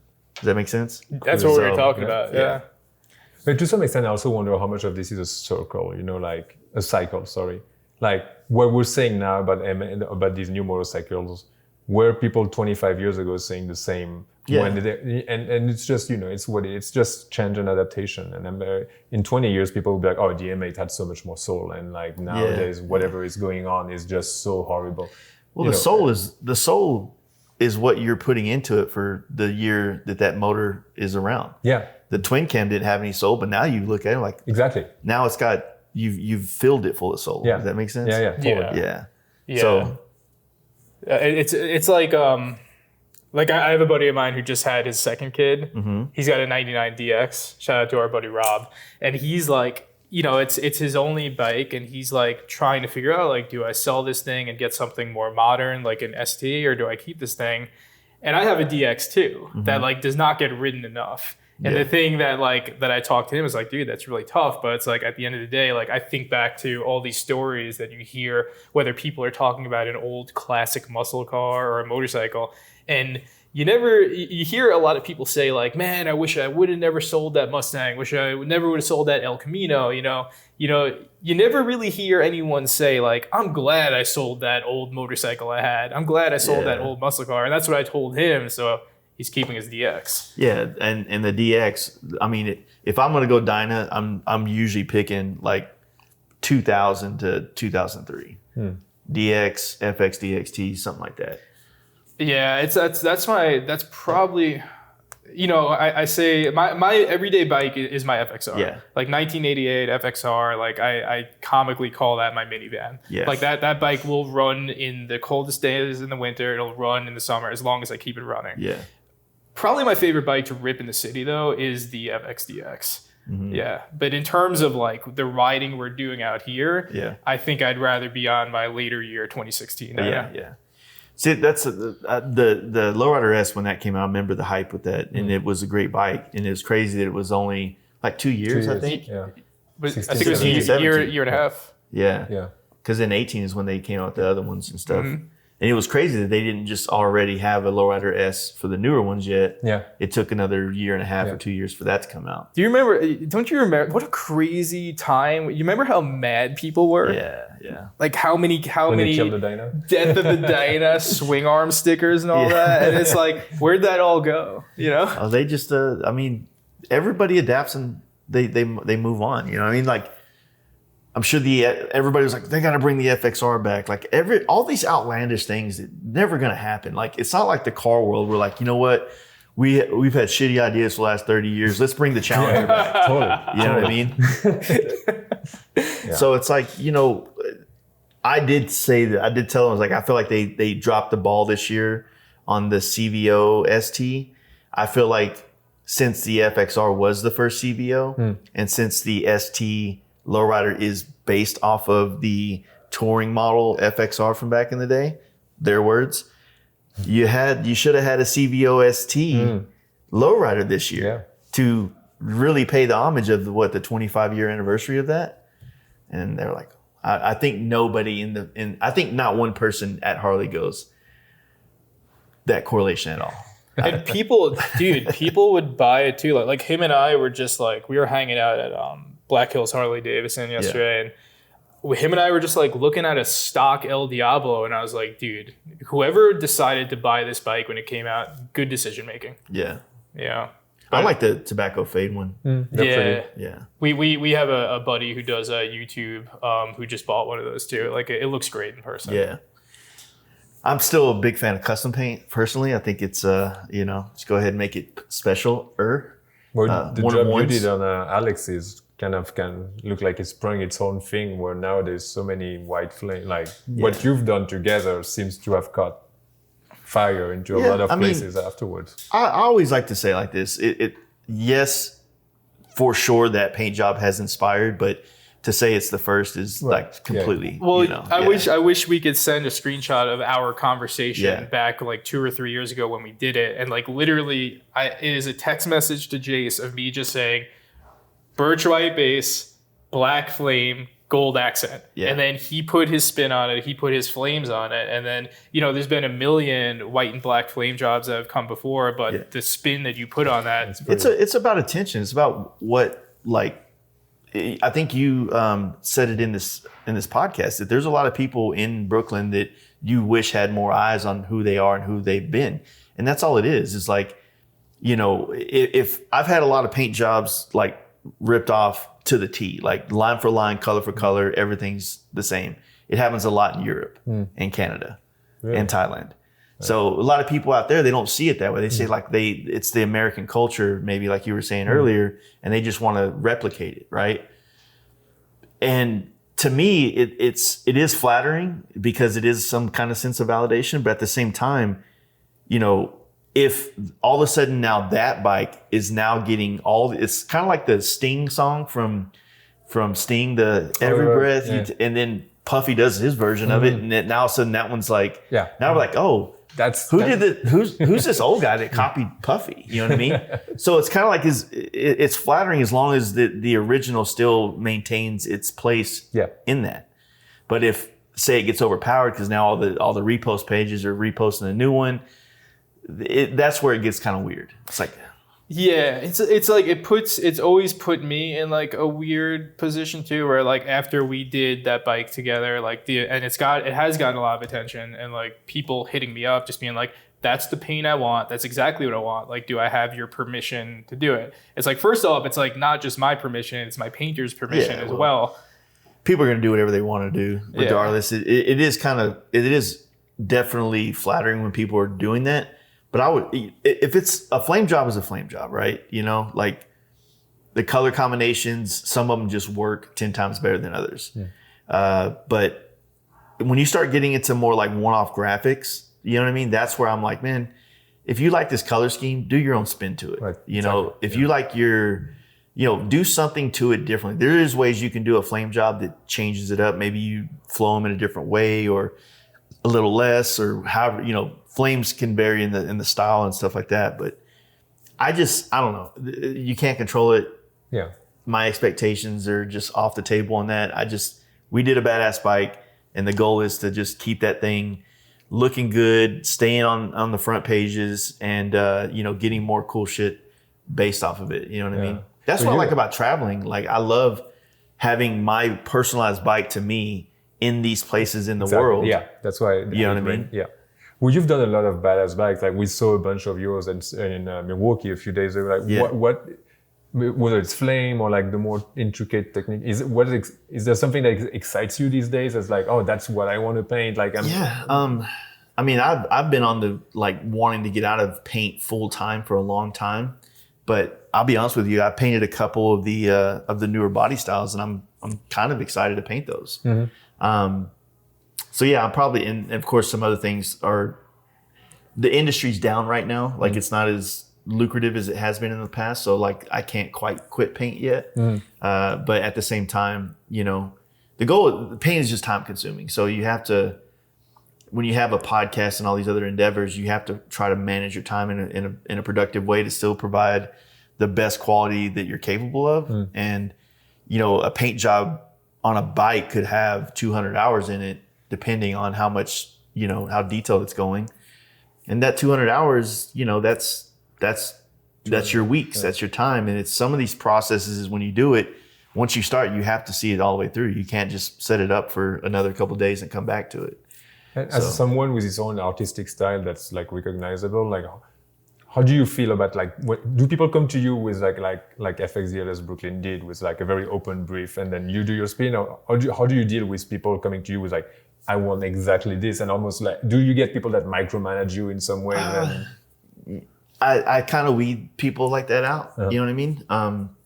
Not that it's bad. I mean, you got to hear everybody out, but there's certain personality ticks in people that that you're going to clash with them, and you're not going to be able to please them. So those I try to pick those out, and it might not be that way, but just for the sake of like not having drama, I just don't mess with people like that. So makes sense. If someone comes to me with a folder full of your paint jobs, and I want this here, this there, I was like, this is his number. Call him. He's the one that did all that stuff. If someone comes to me because they like my style, then that's where I want to do that, because that's where I'm not having to, I'm just trying to make a badass paint job. I'm not trying to prove myself. You know what I'm saying? And that's kind of that does affect the way that you feel about creating art. Like, when you're someone that appreciates what you already create, and so you're focusing on giving them something unique and different, but along the lines of what you're known for, versus this guy's expectations is completely over there, and no matter what I do, it still might not work out for that. You know, makes sense. It's a tough one. People they don't like. I feel like a lot of people don't like when I say stuff like that, because it makes me sound a little more cocky about what I do. But it's just, you don't want to be unhappy doing what you do. And if you spend so much time doing it, and you're creating something, you want to do it for the people that you feel appreciate it. Yeah. You know, 100%. I'm staying in a house full of people that appreciate my work. That's why those helmets are up there like that. Yeah. And that's why I would rather continue to paint for them. And I want to open the doors so other people can come in, but that's the prototype that I want. Someone that appreciates what I do. Yeah. Because then it makes me want to give them above and beyond what they're asking for. Yeah, once we talked a couple months ago, and you mentioned that you were hanging out paint for a little bit, that's why I was like, I gotta have him do one final helmet. and I'm so glad that I did, man, because it's like, just like the hardest days on the road, just having that helmet and seeing that Bad Brains lightning bolt that you put on there, like, sometimes that's the thing that just reminds me, like, positive mental attitude, keep it going, that spun gold on there. So, like, again, I really appreciate you taking the time to do that last one. Well, I appreciate you giving me the opportunity to do it again. The hard thing is that I will only paint Simpsons, and that's kind of a lot of people. Well, why would you wear anything else? Well, it's there could be a point in time in the world or in the future where if I don't have so many people wanting me to paint Simpsons, then I would have to open up the door to other types of brands. But the thing is that the quality of paint I can provide on a Simpson, I really can't provide for other helmets. Really? You know, it's because working with Simpson for years on creating the rubber trim kits so that when we take these helmets apart, we can put them back together like brand new. That's something that we worked with Simpson to provide for custom painters all across America. So the quality of these paint jobs people are getting on these helmets are kind of above and beyond what most other brands can get. Because if you got to tape all the edges off and you got flake and leaf and all these layers, it just makes a really shitty looking edge around the bottom. Yeah. And they're not cheap helmets to get painted. And most people that I would say are I'm painting in their class or whatever the case you want to say, you know, you're paying a certain amount of money and you want to make sure that you're providing the best quality for that money so that when they open the box, they're not looking at, you know, just messy edges and flaws and stuff that, you know, you want them to be as stoked as they were when they saw the picture of it when they hold it in their hands, you know? Totally. Yeah. So I mean, they've been super cool to both me and VonGasphalt. Like they've used a picture that I took of him on the bridge, and they published that in a Dice magazine. And the Hustle. Well, the Hustle one is different. That's a picture that him and I were like just super amped. Like we just had went to Daytona. We did a lot of really good content together on the CVO Road Glider ST. And it was like him and I felt like we had like kind of reached like a new level in content that we do. So we just like on a whim, it was a rainy day. We went out and we just like celebrated with like a nice brunch. And then it's raining. I'm on my FXR. Like out of all my bikes, that's like my most like stripped down, not flashy. Again, that's my minivan. So we just hit this overpass, you know, in the middle of Queens, and he just decides to get off his bike, runs up the stairs on top of the elevated train station, and just on a whim just snaps that picture of me. And now like 2 months later, that's a centerfold of a Dice magazine through Simpson. So like they've, you know, shout out to them. They've been super cool to us. Yeah, I mean they're a great company to work with. They're appreciative too of like what the Dino culture essentially is done for their brand. You know what I mean? Yeah. And those shots were good. There's a whole story behind that. I don't know if Scott ever told you that story about the saying in the picture. No. That he used? Yeah, I'll tell you when we get off here. I thought he gave him that. I thought that was your idea. The what? Where it says hustle sold separately. That's what you're talking about, right? Oh no, I have no idea why he came up with that. I was actually surprised of it. I thought that was you. No. I just gave him the photo and he said I'll put the tagline, and then I discovered it later. I was like, okay. Oh, we're learning new things, man. I can't wait to hear about this. But yeah, it's been good working with them over I've been with them since 17, I think. Yeah. And but yeah, you know, painting them the way we've done has just kind of opened up a lot of doors for that. And hell, there's at the FXR show on Sunday, they're doing a custom helmet paint show. So people that have custom painted helmets can. Oh, I wish I was gonna be here, man. I Yeah. could have left my helmet. But I wish, like when we were hanging out before, I wish I didn't pick up your helmet because I was like, this is why people run these carbon fiber helmets. That carbon fiber Outlaw is, I couldn't, personally, just the original Outlaw just never really worked too well for me. But this carbon fiber one is just, it's made by a different company, a different manufacturer behind it, right? So it's got much better like shit on the inside. It feels better. And it's light as hell. But the thing that I've told them all the time at Simpson, and like you could probably relate, but I ran their first model of Ghost Bandit. I think that was either 2015 or 2016. That was the best fitting Simpson I've ever had. Yeah. And then I think they got a lot of complaints about sizing, so they switched things up so the Ghost Bandits fit like very differently. I think the Outlaw Bandit fits me the best out of everything. And then I tried the Mod Bandit on, and I was like, this is the most in between, where like I've been really enjoying that helmet on the strip. There's some new helmets coming out. Oh yeah. Some new models. This year, some new models, and all new helmets next year for all the helmets that we know, like the Mod and Ghost. There's new versions coming. Nice. So That's cool. Very exciting. Not resting on their laurels. That's a good thing. yeah, there's like standards that things like helmets have to keep up with, so they have to actually change All them right. over the, For over regulation. the course of a certain amount of time. I think like safety certification wise, the one you're wearing is the safest. Yeah, the Snell Yeah. one. Yeah. Supposedly, from what they've told me, is like all those certification things are kind of like You just buy it. buy it. Yeah, it's helmet's a helmet. Yeah. They do. I've actually at Simpson in Austin or in New Braunfels. I've been in the room where they do stress test the helmets. They have machines so that the impacts different ways to see how it all goes. Because for the longest, Simpson did actually manufacture a lot of the helmets right there. Really? And it's just over the course of time with like labor rates and all that stuff there's no motorcycle helmet made in America. You know what I mean? There's actually almost no helmet made in America anymore from That's any so brand. funny. Yeah, I was talking to this guy Austin that's going to build an all-American FXR, Yeah. and so he came to New York. So I had lunch with him and he was telling me about all the pains to source 100% American-made part from raw material to finish, and how excruciating it had been on him to find that.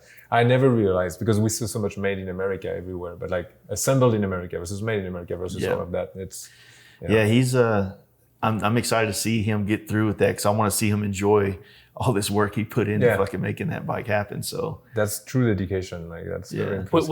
when's the reveal of that? it was supposed to be Sturgis, Yeah. but I think he's pushing for Born Free Texas now. So hopefully that happens, because he's put a lot of work in it. He's been, his stories. It's definitely one of those stories I think it's going to go down in like just our kind of cultural history of like, things that people did that didn't make sense. And then all of a sudden it's like, totally. bam, this dude did it, Yeah. So I'm excited for him. But so this trip, what's the next steps? So it's our paths are about to diverge. So tomorrow night we're going to be going to the Saddleman House party. We got a lot of friends that are going to be there. We're going to do that, and then the following morning I'm going to blast out to the West Coast. I'm meeting my wife out in Big Sur. So me and my dad are just crushing miles throughout the next 2 days, heading west, and then our plan is to ride down the coast, visit some friends out there, and then we're probably gonna loop back up through like Utah, spend some time in the parks, and then I got to ride all the way back to Milwaukee to drop off this the street glide that Harley-Davidson gave us, pick up my Dyna that's in Milwaukee right now, and then ride all the way back to the East Coast. So like this is kind of just the beginning of my bike trip right now. It's gonna be a coast to coast, so it's only just gonna get more interesting. How many weeks are you taking on this, like total, once from the moment you left till you get home? Like what we talked about, this is kind of like the first bike trip I think we've ever done where we've taken time to stop and smell the flowers. Like it hasn't just been mile crushing every single day. So I set aside 4 weeks to actually like do the back roads, stop and take the picture of the cool horse that we saw, So I'm pretty stoked to just like, run it at a different pace. There's still going to be some heavy mile days. Like we're probably going to do a 1K and then a 400. But like I said, that we built in time to, enjoy the back roads. Yeah, sometimes you got to push through certain things to spend more time in the other things, right? Yep. So what about you? What's up with I know you did the Prince last winter.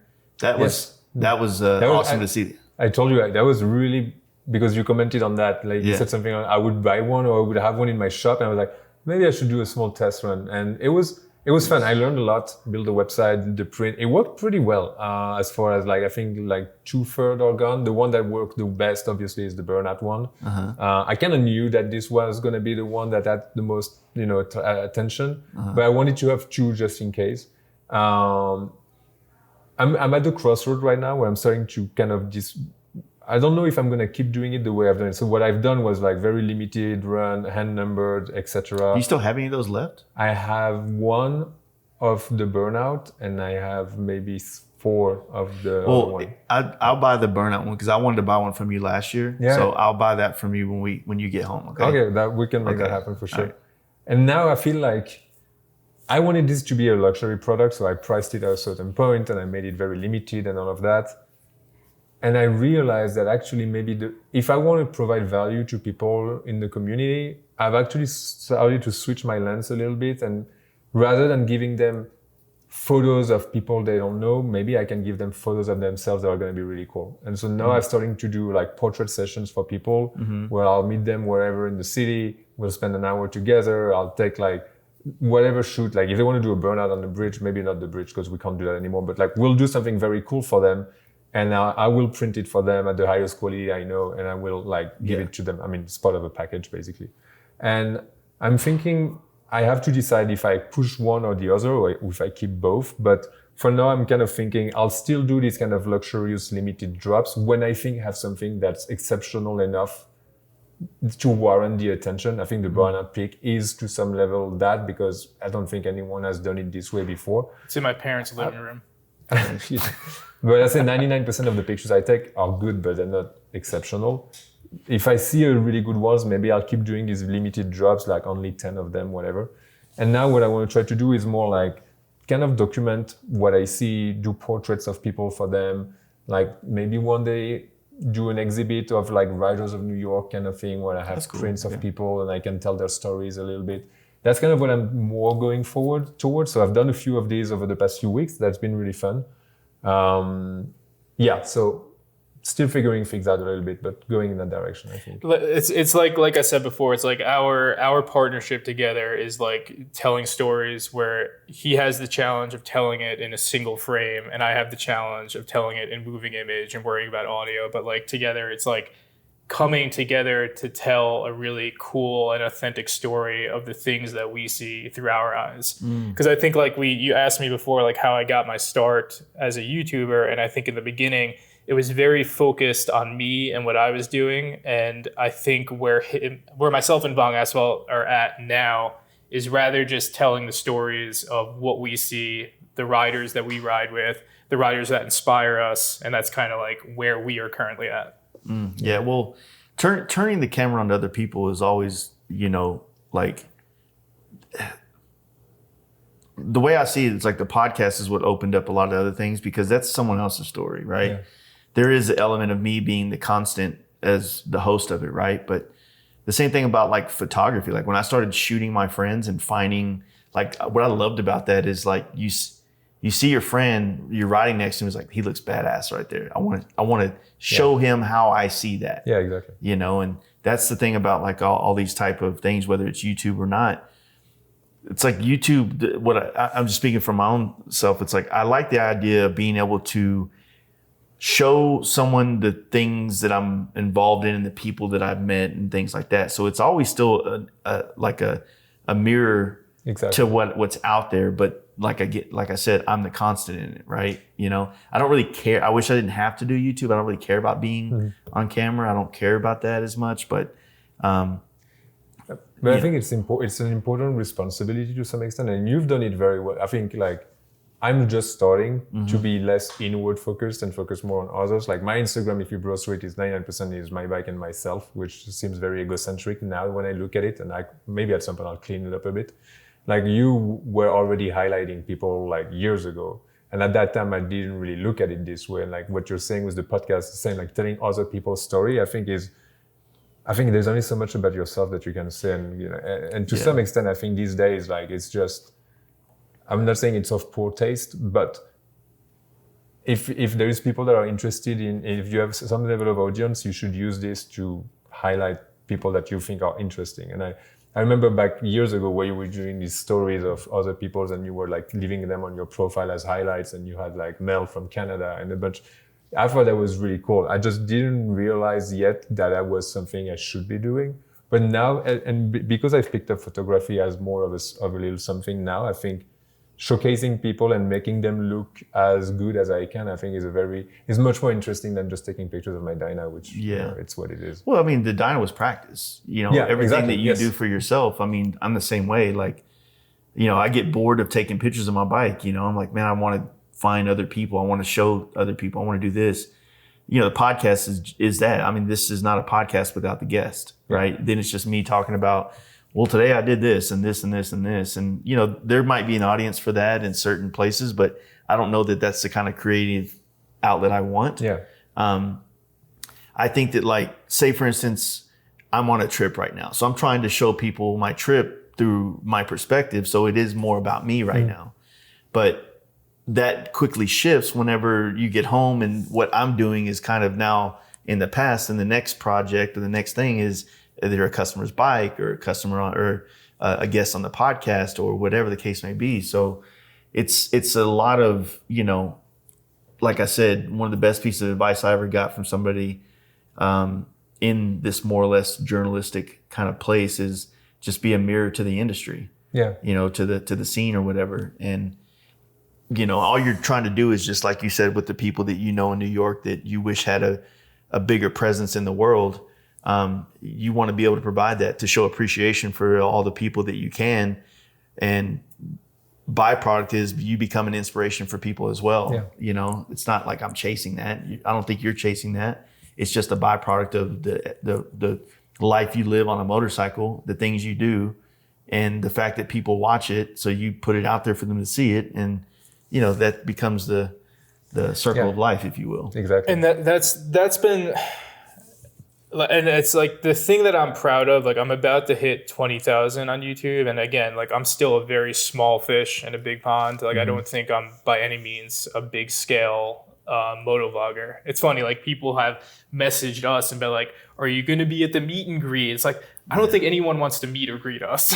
No one wants to talk to two dudes wearing a Simpson helmet. I got to, you know, I have a lot of friends that were at the meet and greet that I love to death, that I appreciate a lot. But me personally, I'm just not a meet and greet kind of guy. I can't see myself like putting myself in that position to us and them. I don't like that. Totally. Yeah. And I know a good number of people that were at that, and they're awesome. Like there's not a single one of them that I'm not saying that they're egotistical maniacs because they do it. You know, 100%. I think I'm the same way. And again, they're awesome. I love their content. Like that works for them. I think for him and I, like we're kind of just doing a different thing. But I guess the thing that I'm proud of is like the content that I've done has been authentic to what I believe is the ethos of this scene right now. And it's like, can we go down to Main Street right now and do a bunch of really exciting clips of the wet t-shirt contest or get somebody drunk wrecking? And that's going to get millions of hits on YouTube. But it's like, that's not the content I want to make. Yeah, it doesn't push that doesn't move the ball or push the narrative of like what this is about. I'm sorry, but this like legendary rider who again was a huge influence to me was Shovelhead Austin. Rest in peace. He passed away a couple of years ago. But that one of the biggest compliments that a rider like him used to give me, who's been around for decades and decades, is like you're pushing the culture forward with the content that you make. And like when I hear something like that, like that's the biggest validation that, you know, I'm just like staying true to my riding style, staying true to what we believe in, and I have no plans of departing from that. Yeah, 100%.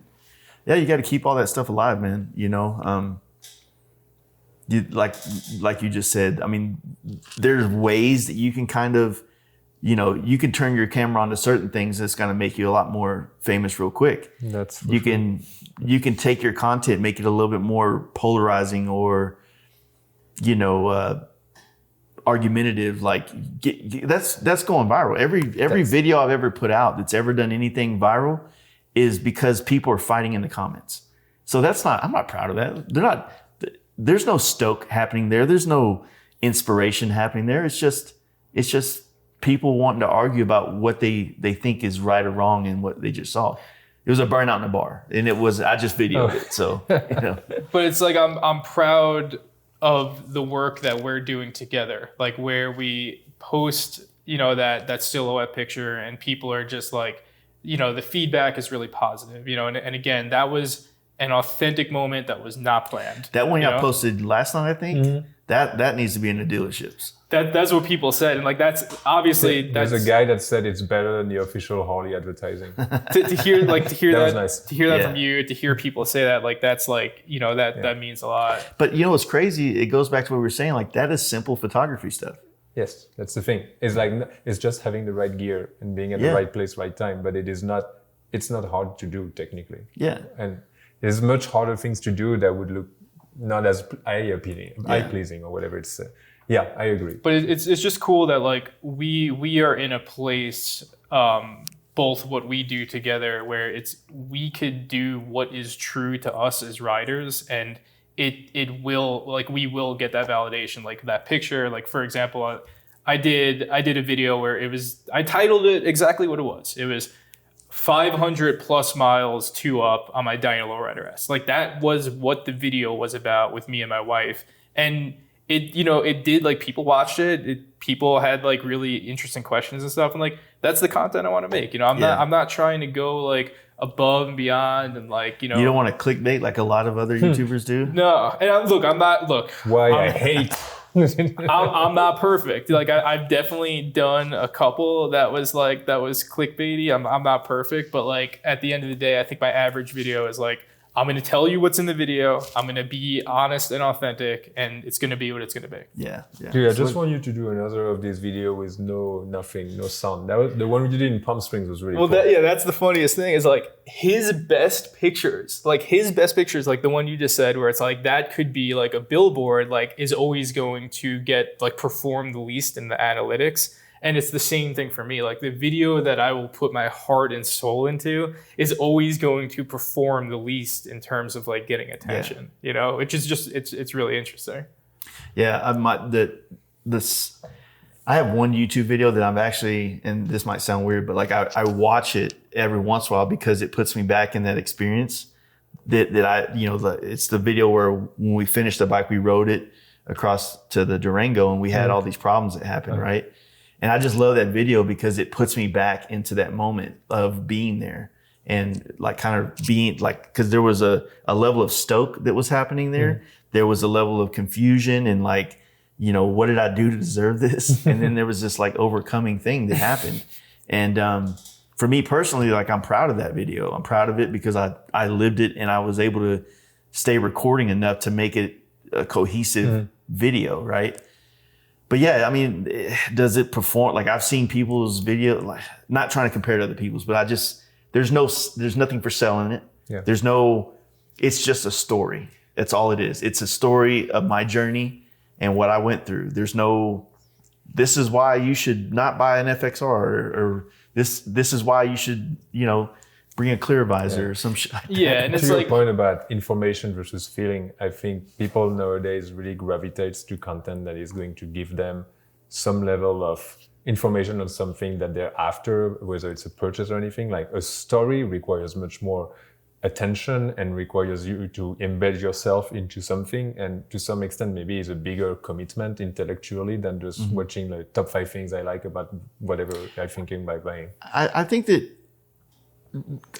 there's this evolution, if you will, of like perspective that you have that I'm definitely guilty of being. I'll watch 100 videos on camera gear because I love it, or I'll watch 100 videos on how to. Those exist for a reason. I think they're awesome. But I also, once you kind of have a healthy relationship with materialism and you know when to consume it and when to give yourself the inspiration you need, Exactly. Yeah. you got to play, you got to give, it's like nutrition. You got to give your body the right shit. There's nothing wrong with consuming things that you're interested in buying, but if you always do that, every time there's a new camera body, a new lens, a new drone, you're always going to feel like you have to keep up with that to be able to create what you want to create or use it the way the new road glides are out. I got to get it now. I got old shit now. Well, by watching a video like mine, where it's about this experience and journey, which I know there's a lot of YouTube content out there like that, you get to apply that inspiration to your current thing you have, instead of feeling like you have to go buy something new to have that experience.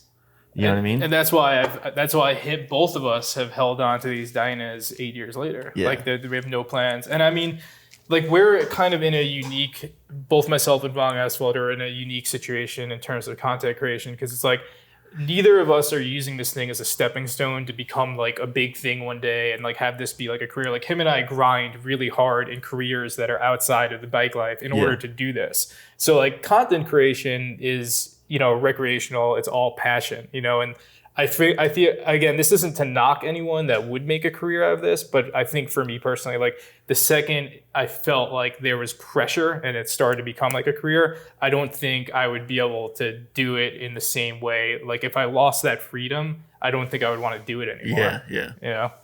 Well, I look at it like this. If I was to say, you know what, I'm just going to be a YouTuber now, I'm not going to paint, I'm not going to do these other things.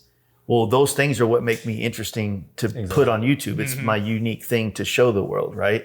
I don't want to do how-tos or anything like that, but it's like what you do every day is what gives you that perspective that's different from everybody else. So I feel like when a lot of people quit their jobs just to do YouTube solely, they take away the one thing that gave them something different to the table. Because even though it might not have anything to do with motorcycles, like how does that translate? It's like because it forces you to live a different life.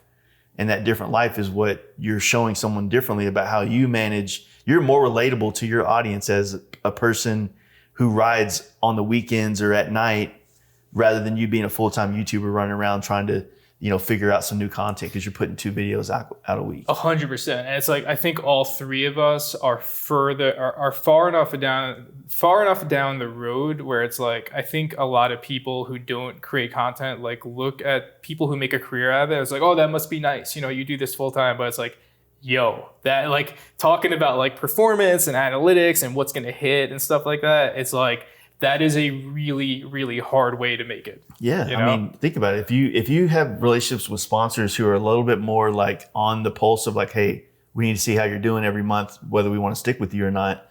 I don't really like being in that space. That's why I have what I have. But like you're trying to live off this money that's made. It's like all of a sudden one day you still putting the same amount of effort, same amount of work, algorithm changes. Now you're not making any money because the sponsors, you didn't see the trend coming quick enough and jump ship. You didn't go vertical quick enough. You know what I mean? And now all of a sudden you have no money. It's a very scary place to be full time. It's tough. 100%. I mean, I respect people who do it the same way I respect people who went from playing a demo band to make it like on a full-fledged label and start touring. But there was always going to be the moment where, whether you're recording a metal album or you're doing YouTube, where you're gonna have to start to ponder what is your creativity versus what is gonna make you money, and that I think is the moment where everything's changed. And that's why I would never want to get in that position. Not that I would even be considered to, because I don't think anyone is gonna come to me to be like, hey, you want to do this full time. But even if that ever happened, I think I would not want to do this full time because I like the idea of being able to have the creative expression, and there's a lot of counterexamples to that. I think when people have made it to a certain level, they're able to bring back a whole other level of creativity that with more means and money that they may have had in the past when they were doing it solo independently, and that's great. But I just feel like from the examples that I see around me, it just seems extremely tough mentally to be able to extract yourself from the numbers and the algorithm and the pressure that brings on you from a creativity standpoint, and also remaining true to yourself. Yeah. I'd rather not put myself in that position. And, I also I love my job. Like I love what I do. And I love that, there is separation between like my career and what I do, and my passion in the bike life. Yeah. And it's like, I don't think I could have one without the other. Yeah, that's a good point. Yeah, you have an escape from both. You can escape motorcycling by going to work, and you can escape work by going motorcycling. You know what I mean? So I don't have an escape. Yeah, you're all in. Every time I pick up a hobby, it becomes another part of motorcycling. Like photography. It's like I do enjoy taking pictures of shit that has nothing to do with motorcycles. But sometimes when you're standing here looking out that window, it's like, well, you're seeing it too. And if we all point our cameras, we all got a good photo. It's like, how do I stand out in that? But I don't really want to be a landscape photographer, but I want to know how to do it, Yeah. So it's just, I don't know. It's just I think there's value in both.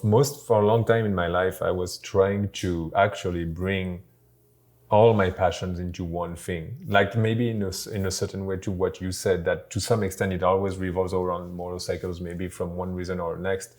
And for a long time, I felt like that was the move, because I felt like my job was just so far away this way and my passion would be so, and I felt like I was stretched in between both, almost to the point of like it would break. Yeah. And it took COVID and a lot of time to realize that actually it's potentially a good thing. But even though I've been trying to bring them closer as if I can, like at my work, I've kind of transitioned from one type of job to another that fits better what I'm trying to do. And with motorcycles and photography and stuff, I'm trying to evolve from where I am to something else. And ideally, at some point, I'd love to have both things converge together a little bit more. Because this dichotomy of the work life and the passion life, I think if it's too far away, and it's been a constant in my life where my work was one way and my passions, whether it was black metal and touring or whether it's motorcycle, were just so far apart that it's almost hard to know who you are to some extent, because you have to cater to the work people in a way that is so different than you have to cater to the black metal crowd or the motorcycle crowd. And ideally, I'd love to be able to find some kind of in between. And I think I've been getting better at it. That's part of why him and I work so well, is because we both have that dichotomy where it's like we have careers where we have to maintain some level of professionalism, and then we have the bike life, and that's kind of part of the reason why we don't show our face. And it's like, you know, to reach a certain level, especially on YouTube, in terms of like reach and people being able to relate to you, like, you know, you're gonna have to do a face reveal at some point. But I feel like if I ever did that, like if I ever put the camera on me, took the helmet off or whatever, it wouldn't be my content anymore. It wouldn't be FXDLS Brooklyn. It would be something different. And I don't think I would ever want to see that shift happen. But I don't know. I had back to like making content, like, you know, you wrote it on my bike. You wrote PMA, positive mental attitude. And like, I always come back to that. And I always just think, whether it's a post that him and I are doing, whether it's a video that I'm doing, is this going to have a positive effect on somebody? And I guess like one of the coolest moments that has happened on this trip is I was supporting Chelsea in Ohio, who does an organization called Ride Sober. It could be interpreted as you will. It could be just like, hey, I really value waiting to crack open the beers to like park the bike, or maybe I'm on the path to sobriety, whatever it is. She planned a ride that I helped support out in Homecoming, and like the coolest thing is this young kid rolls up on a lowrider estate. This kid's like probably in his early 20s. And then he tells me, he's like, man, I've been following all your videos and everything from when I was back in high school. I was like, man, that's a trip. And it's like, that's just the reminder for me of like within my content, why I'm not going out there cursing. I'm not going out there like doing reckless stuff. Like I'm trying to hold myself with respect, trying to like have it have some positive impact on somebody, whether it's just, you know, wearing your gear or holding yourself with respect on the road, or like what you did, like letting the old couple on the trike go by, you know, like being courteous, stuff like that. Yeah. Well, you know, just good karma goes a long way, especially when you're on the road. So 100%, man. You know, but well, guys, I do appreciate this, man. It's been fun. Yeah. It's good to finally see your faces. But it's also just cool just to hear your perspective, being doing YouTube for so long, and you know, you've got a quick rise to fame with your photography. I mean, to me it goes to show just the what you're inherently natural at is the composition. You see the image, right? That's what separates, I think, photographers from each other is the way they see things. And you definitely have an eye for things in a way that's that it just works. You know what I mean? Simple as that. Like, at least from my perspective looking in, I think it does. And no, I love what y'all are doing, all the content y'all keep putting out with these bikes. And I was hoping to see the bike though, the Flame Dyna. It's in Milwaukee, man. I'm not going back over there. Well, you know, I have to come to New York. Obviously, you've been a huge influence, and you've held it down for that bike. That bike wouldn't be what it is without you. So it's a really surreal. I just put the paint where it ain't, man. It's just even just like ripping through Deadwood with you today. Like it's just an honor to hang out with you and ride with you. And I remember we said we were going to do this at the block party 4 years ago, and it's like it's cool to finally do it. Remember when Mark introduced us? Yep. It's cool to finally do it. So thanks for having us and being so hospitable. All right, yeah. Thanks, so they can find all your stuff on what's the YouTube channel? So it's for me, it's FXDLS Brooklyn at YouTube and Instagram, and then my website is outrideyourdemons.com. Nice. And for me, it's going to be VonGasphalt on Instagram, and the website is vongasphalt.com. Stay tuned for this riding season in 2025, because myself and VonGasphalt, we are just getting started. Man, that's awesome. Let's go get some pancakes, boys. All right, man. Appreciate it. I hope you guys enjoyed this episode, and I want to thank Alex and Sebastian for including me in their photos and videos over their Sturgis trip. If you guys want to hear the Born Free recap on our Patreon-only Garage Talk podcast, there is a link down below. Come join the community and support the show at the same time. Don't forget to check out our sponsors, and we're going to catch you guys on the next episode. Peace.